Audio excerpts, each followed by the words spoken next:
আমরা এখন আমাদের যে বেস থেকে যে আমরা প্রস্তাবনা তৈরি করেছি, যে আমাদের যে পর্যালোচনা সেটা উপস্থাপনা করা হবে আপনাদের সাথে।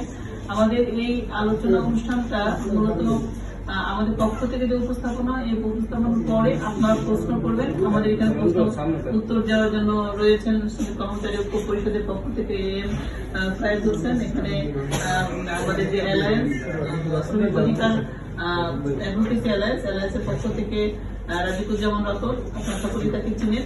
এখানে উপস্থিত রয়েছেন মেজবাউদ্দিন আহমেদ, অনেক প্রবীণ শ্রমিক নেতা।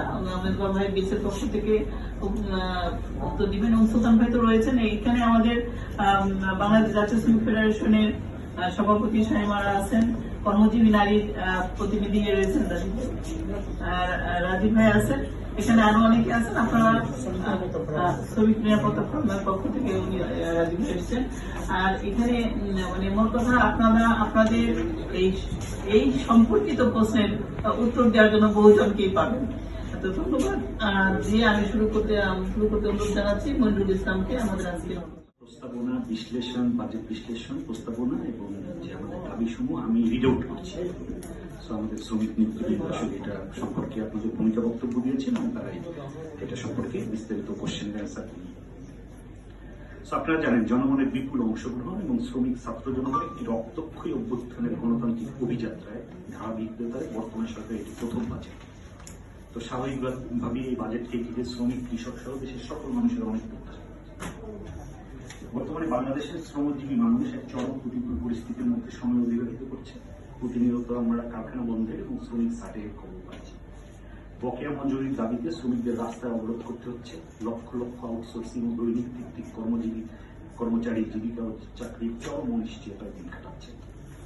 দেশের 85% বেশি শ্রমিক অপ্রতিষ্ঠানিক খাতে নিয়োজিত এবং কোনো প্রকার আইনি সুরক্ষা ছাড়া এবং সামাজিক নিরাপত্তা কর্মসূচির বাইরে রয়েছে। এমন পরিস্থিতিতে সরকারের প্রথম বাজেট ব্যাপক প্রত্যাশা সৃষ্টি করবে, এটাই স্বাভাবিক।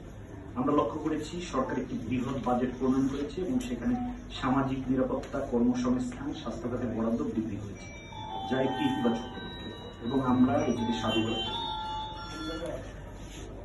কিন্তু বরাবরের মতোই বাজেট প্রণয়নের ক্ষেত্রে সংশ্লিষ্ট অংশীজনদের সঙ্গে পর্যাপ্ত পরামর্শ করা হয়নি। বিশেষ করে 7.5 কোটি শ্রমজীবী মানুষ বা তাদের প্রতিনিধিদের মতামত গ্রহণের কোনো ব্যবস্থা ছিল না। ফলে বাজেটের বিভিন্ন খাতে বরাদ্দ সমূহের কার্যকর ব্যবহার এবং বর্তমান শ্রমক্ষেত্রের চ্যালেঞ্জ মোকাবিলায় যে সুস্পষ্ট দৃষ্টিভঙ্গির প্রয়োজন তার যথাযথ প্রতিফলন এই বাজেটে দেখা যায়। এই বিবেচনায় আপনাদের সামনে এবং আপনাদের মাধ্যমে সংসদ সদস্য সংশ্লিষ্ট মন্ত্রণালয়ের কাছে পৌঁছানোর জন্য সংক্ষিপ্ত বাজেট বিশ্লেষণ, প্রস্তাবনা এবং দাবি উত্থাপন করছি। প্রথমে আমি বাজেট বিশ্লেষণ এবং প্রস্তাবনা উপস্থাপন করছি।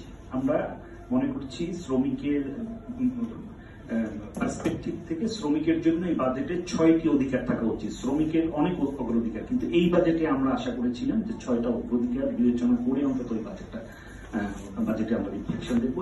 একটা ধরে যদি যাই, 1 নম্বরে আমরা চিন্তা করছি শ্রমিকের একটা পূর্ণাঙ্গ ডাটাবেস তৈরি করার প্রয়োজন ছিল এবং সেই লক্ষ্যে বাজেটে সুস্পষ্ট অঙ্গীকার থাকা ছিল। সেটা যদি আমরা বিশ্লেষণে সংক্ষিপ্ত দেখি, যে দেশের প্রতিটি জেলায় এবং উপজেলায় এমপ্লয়মেন্ট বাজেটের মধ্যে আমরা যখন দেখি যে দেশের প্রতিটি জেলা ও উপজেলায় এমপ্লয়মেন্ট এক্সচেঞ্জ গঠন এবং চাকরি প্রার্থীদের নিবন্ধনের প্রস্তাব বাজেটে অন্তর্ভুক্ত রয়েছে। তাছাড়া বাংলাদেশের পরিসংখ্যানগুলোর মাধ্যমে শ্রমশক্তি জরিপ পরিচালনা করে শ্রমবাজারের তথ্য হালনাগাদ করার কাজও চলমান রয়েছে। এসব উদ্যোগ একটি সমন্বিত শ্রমবাজার তথ্য ব্যবস্থা গড়ে তোলার পথে গুরুত্বপূর্ণ পদক্ষেপ হিসেবে বিবেচিত হতে পারে। বিএনপির নির্বাচনী ইস্তাহারের এমপ্লয়মেন্ট এক্সচেঞ্জ ও দক্ষ কর্মীদের তথ্য ভান্ডার গঠনের অঙ্গীকার এবং শ্রম সংস্কার কমিশনের শ্রমিকদের তথ্য ভান্ডার তৈরির যে সুপারিশ রয়েছে, বাজেটের এসব উদ্যোগ সেই লক্ষ্য অর্জনের ভিত্তি তৈরি করেছে। তবে শ্রমবাজার ব্যবস্থাপনা উন্নয়নকে আরো কার্যকর ও গতিশীল করতে শ্রমিকদের একটি স্বতন্ত্র, পূর্ণাঙ্গ, কেন্দ্রীয় ও ডিজিটাল তথ্য ভান্ডার গড়ে তুলতে হবে। কর্মসংস্থান সৃষ্টি, দক্ষতা উন্নয়ন, সামাজিক নিরাপত্তা কর্মসূচি প্রণয়ন ও বাস্তবায়ন এবং শ্রমনীতি প্রণয়ন সহ শ্রম বিষয়ের যে কোনো বিষয়ে বাস্তব ভিত্তিক ও ফলপ্রসূ সিদ্ধান্ত গ্রহণে শ্রমিকদের একটি পূর্ণাঙ্গ তথ্য ভান্ডার মূলত ভিত্তি হিসেবে কাজ করবে। দ্বিতীয় অগ্রাধিকার হিসেবে আমরা বিবেচনা করেছি কর্মসংস্থান, পূর্ণ কর্মসংস্থান এবং সকলের জন্য কর্মসংস্থান।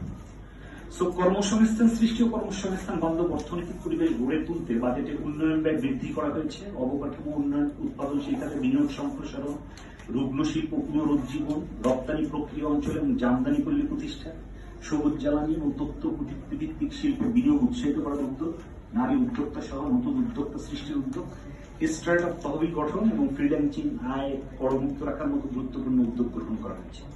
পাশাপাশি এমপ্লয়মেন্ট এক্সচেঞ্জ গঠন ও সম্প্রসারণ এবং কাজের বিনিময়ে মজুরি কর্মসূচিতে বরাদ্দ বৃদ্ধি, নতুন কর্মসংস্থান সৃষ্টির সম্ভাবনা জোরদার করবে।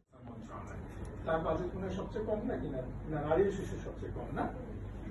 অতএব আমরা চাই বক্তৃতা এবং ইস্তেহার এবং প্রত্যাশা 24-24 পরবর্তী প্রত্যাশাদের সামঞ্জস্য রেখে বরাদ্দটা করবে। এই অ্যামাউন্টের মধ্যে বরাদ্দ করানো যে বাজেটের যে পরিমাণ, এই পরিমাণের মধ্যেই বরাদ্দ যদি ভারসাম্য রক্ষা করা হয় তাহলে একটা চমৎকার বাজেট আমরা পাবো বলে আমরা মনে করতেছি। এবং আমরা আরেকটা জিনিস দেখতে চাই যে সেটা হচ্ছে যে খাতে যে বরাদ্দ করা হয়েছে সেই খাতের মন্ত্রণালয় যেন সেই বরাদ্দটা পায়। বরাদ্দ দিবেন দক্ষতা উন্নয়নে, কিন্তু কর্মসংস্থান মন্ত্রণালয় পাবে সবচেয়ে কম আর অনেক মন্ত্রণালয় ভাগ করে পাবে, এটা না। কর্মসংস্থান মন্ত্রণালয় মঞ্চ ঠিক করবে যে অন্যান্য মন্ত্রণালয় যারা দক্ষতা উন্নয়ন করে তারা কিভাবে পাবে। এটাই বাজেটের আমি মনে করি বাস্তবসম্মত এবং পেশাগত আপনার বাস্তবায়নের কৌশল হওয়া উচিত।